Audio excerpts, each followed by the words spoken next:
Hello दोस्तों, मैं आज बताने जा रहा हूँ सम संख्या और विषम संख्या में अंतर और विषम संख्या और सम संख्या को आसानी से समझें, यही चीज़ मैं आज बताने जा रहा हूँ।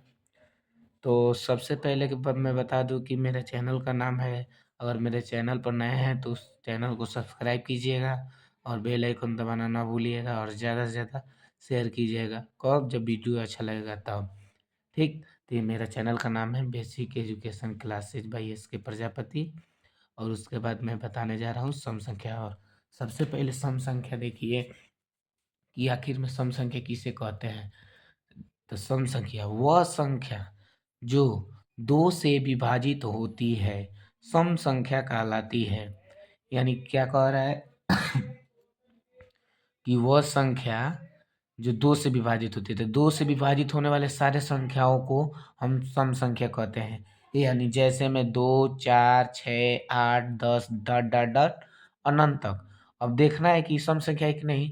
अगर मैं बताया हूँ ना कि दो से विभाजित होना चाहिए, तो आप जांच कीजिए। जांच कीजिए यानी कि कौन जो सम संख्या है उसमें दो से भाग देंगे तो वो पूर्णतः कट जाएगा। ठीक है, मानो दो से विभाजित जरूर होगा, दशमलव में नहीं जाएगा। तो ये बताइए, दो सम संख्या मैंने बताया था, दो से दो में भाग दिया तो एक आया। फिर मैंने चार को सम संख्या बताया था, चार में दो से भाग दिया तो दो आया। तो कहा हमारा चार सम संख्या हो गया। फिर छः में दो से भाग दिया तो कट गया तीन बार में, तो तभी भी छः हमारा क्या है, सम संख्या है। ऐसे ही सारे चीज मैंने 10 को बताया कि 10/2 को काटेंगे तो 5। यानी ये जो हमको मान प्राप्त हो रहा है उसको नहीं जाना है, मतलब हमको ये देखना है कि ये दो से विभाजित है कि नहीं। तो 10 हमारा दो से विभाजित, यानी दो से ये कटेगा। जो दो से कटेगा वही क्या होगा, सम संख्या। ठीक है, उसके बाद आ जाइए विषम संख्या कि विषम संख्या किसे कहते हैं। तो विषम संख्या वह संख्या जो, देखिए ये केवल सेम टू सेम सम संख्या, केवल आपको याद किसका करना है, सम संख्या। सम संख्या याद रहेगा तो विषम संख्या ऑटोमेटिक आ जाएगा। देखिए सम संख्या का जो डिफिनीशन है वही विषम संख्या का है, केवल विभाजित के बाद नहीं होती है। इसमें लिख दिया गया है विभाजित होती है। यानी जो वह संख्या जो दो से विभाजित नहीं होती है विषम संख्या कहलाती है। इसमें वह संख्या जो दो से विभाजित होती है, यानी जब दो से कटेगा वो सम होगा और दो से नहीं कटेगा वो विषम संख्या होगा। डिफिनीशन आपके सामने है। अब आ जाइए जैसे 1, 3, 5, 7, 9, 11 डॉट डॉट डॉट अनंत तक। ठीक, तो आप बताइए, एक को हम कहे ना कि दो से कटना नहीं चाहिए, एक में दो से भाग देंगे नहीं जाएगा। दशमलव में तो ले नहीं जाना है, दशमलव में नहीं ले जाना है तो वैसे ही रहेगा, तो ये नहीं कटेगा। ठीक है, एक विषम संख्या है। ठीक, तीन है, तीन, तो तीन भी विषम संख्या यानी दो से नहीं कटेगा। पांच भी विषम संख्या, देख लीजिए नहीं कटेगा। ठीक, अगर आपको समझना है कि लिखना है कैसे, कि विषम संख्या लिखना है, तो आप देखिए जो विषम संख्या लिखना है ना, एक से स्टार्ट कीजिएगा। विषम संख्या किससे स्टार्ट होगा, एक से, और सम संख्या दो से। तो याद रखिएगा कि विषम यानी कि जमन। एक और चीज समझिए, सम, सम में को अक्षर है, दू गो। ठीक, तो दू गो है तो आप दो से स्टार्ट कीजिएगा। सम संख्या किससे स्टार्ट करेंगे, स आ म। सम में एक दो अक्षर है। ठीक, तो ये दू गो अक्षर से सम बना है, तो स्टार्ट किससे करेंगे। अब इसी से मालूम चल जाएगा कि जब दू गो अक्षर से बना है तो दू से स्टार्ट करेंगे। दू से स्टार्ट करेंगे, अब देखिए दू लिख दिए। अब उसके बाद समझ में आएगा कि दू के बाद क्या लिखें।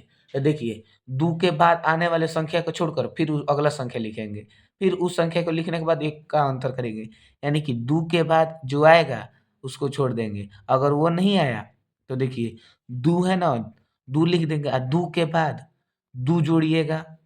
ठीक, जो आएगा फिर उसमें दो जोड़िएगा, फिर जो आएगा फिर उसमें दो जोड़िएगा, फिर जो आएगा फिर उसमें दो जोड़िएगा। ऐसे हमारा क्या होगा, सम संख्या लिखाता जाएगा। अगर आपको कोई बड़ा संख्या दे दिया जाए, जैसे मान लीजिए कि 3, 7, 8, 6, 3, 2, 4, ऐसे कुछ दे दिए जाए, तो आपको पूछ दिया जाए कि एक भाई के बताइए कि सम संख्या है कि विषम संख्या है, तो आप हबड़ा जाएंगे कि भाई सम है कि विषम है। तो कुछ ना देखिएगा, ये लास्ट वाला जो संख्या है ना उसको देखिएगा कि वो सम संख्या यानी 2, 4, 6, 8 आज 0 है कि नहीं। क्या-क्या देखना है? ये अंतिम वाला भाग क्या देखना है? 2 हो, 4 हो, 6 हो, 8 हो और 0 हो। ठीक है? इन चार पाँचों में से कोई रहेगा तो वो क्या होगा? सम संख्या होगा इस पांचों संख्याओं को छोड़कर अंत में कुछ भी रहेगा वो क्या होगा, विषम संख्या होगा। तब विषम संख्या में देख लीजिए, विषम संख्या वो संख्या जो दो से विभाजित नहीं होती है, तो बताई है। अब देखिए विषम संख्या लिखना होगा तो देखिए विषम संख्या लिखना होगा तो इसमें भी क्या करेंगे कि एक से स्टार्ट करेंगे। ये विषम संख्या है, आप 9 एक से स्टार्ट कीजिए तो आप 3 से स्टार्ट कीजिए। इससे समझिए विषम, तो 1 2 3 तीन अक्षर है तो इसमें 3 से स्टार्ट कीजिएगा। एक जो है इसको अपवाद मान लीजिए नियम के विरुद्ध। ठीक है, एक तो ऐसे ही रहेगा, ये रिमार्क में क्या है, एक भी विषम संख्या, बाकी लिखने के लिए क्या है आप 3 से स्टार्ट कीजिए। और 3 से पहले आप जान जाइए कि विषम संख्या में एक आता है वो रिमार्क और वो अपवाद है। ठीक, तो अपवाद है तो 3 से लिखिए। अब 3 संख्या आ गया। अब देखिए 3 में अब कैसे आगे बढ़ते जाएंगे, तो 3 में हमेशा 2 जोड़ते जाइए। 3 में क्या करेंगे, 2 जोड़ते जाएंगे क्रम वाइज, तो आपका अगला विषम संख्या आता रहेगा। 3 में 2 जोड़िए तो आपका 5 आया, तो 5 क्या है विषम संख्या, आप वो प्राप्त हो गया। फिर जो प्राप्त आएगा मान उसमें 2 जोड़ते जाइएगा। जैसे दो, अगर मान लीजिए हम 3 में 2 जोड़े जो प्राप्त आया, फिर उसमें 2 जोड़ेंगे तो फिर विषम संख्या, उस विषम संख्या में फिर 2 जोड़ेंगे फिर विषम संख्या आएगा।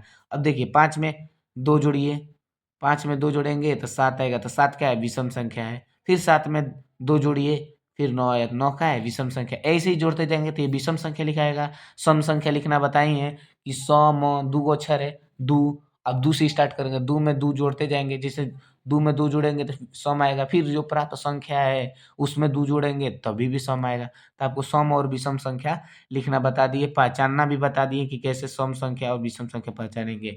कोई भी संख्या हो, कितना भी बड़ा हो, ठीक है, बस उसके लास्ट वाले हिस्से को देखिएगा। अगर उसमें 2 4 6 8 जीरो होगा अंत पद में, तो वो क्या होगा, सम संख्या होगी। और जो उसके अंत में 2 4 6 8 जीरो नहीं होगा वो क्या होगा, विषम संख्या होगी। ठीक है, अगर मेरा वीडियो अच्छा लगे, आपको ये समझ में आ गया हो, तो वीडियो पर को लाइक कीजिएगा, ज़्यादा से ज़्यादा शेयर कीजिएगा। ठीक है, और इसका अगला वीडियो मैं बनाने जा रहा हूँ जो होगा भाज्य तथा अभाज्य। ठीक है, इसके अगले पार्ट में भाज्य भाज्य पढ़ने को। ठीक है, इसी के साथ ब्रेक।